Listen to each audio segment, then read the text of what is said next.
पदेशना। दुर्योधन मरणासन अवस्था में पड़ा है, लेकिन उसके अंदर यह भावना कि यदि मैं नहीं बैठा हूं हस्तिनापुर की गद्दी पर, पांडवों को भी नहीं बैठने दूंगा।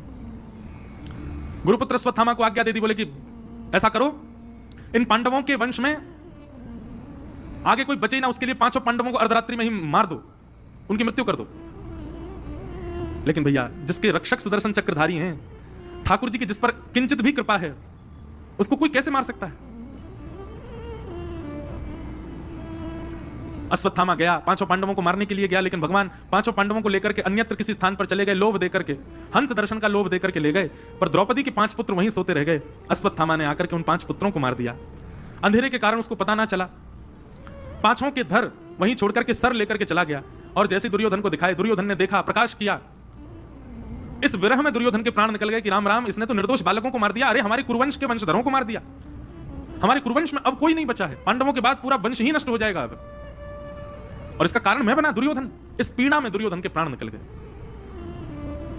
प्रातः काल का समय, द्रौपदी रुदन कर रही थी। अर्जुन ने प्रतिज्ञा ले ली कि मैं बालकों के हत्यारे को जीवित नहीं छोड़ूंगा, और तभी अश्वत्थामा को बंदी बना दिया। अश्वत्थामा को पकड़ करके द्रौपदी के सामने प्रस्तुत किया। द्रौपदी ने हाथ जोड़ करके अर्जुन से कहा, इसको मत मारो। ब्रह्म बंधुर उवाच चा सहन्तस्य वंदनानयनम सतिम मुच्यतामेष ब्राह्मणो नितराम गुरु। द्रौपदी ने कहा, इसको मत मारो।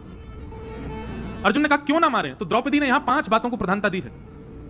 सबसे पहली बात द्रौपदी कहती है कि ये एक ब्राह्मण है और हम क्षत्रिय हैं, और क्षत्रियों को सदा ब्राह्मणों की सेवा करनी चाहिए, उनको दंड नहीं देना चाहिए। दूसरी बात, ये हमारी गुरुपुत्र है और गुरुपुत्र गुरु समान होता है। तीसरी बात, ये अपनी मां का इकलौता पुत्र है और इसकी मां पहले से विधवा है, मतलब बिना पति की मां और इकलौते पुत्र के साथ रहती है, उसके पुत्र को मार दोगे, उसको अकेला, कितना बड़ा दंड लगेगा अर्जुन, इसलिए इसको मत मारो। इस प्रकार द्रौपदी ने कई बातें कही।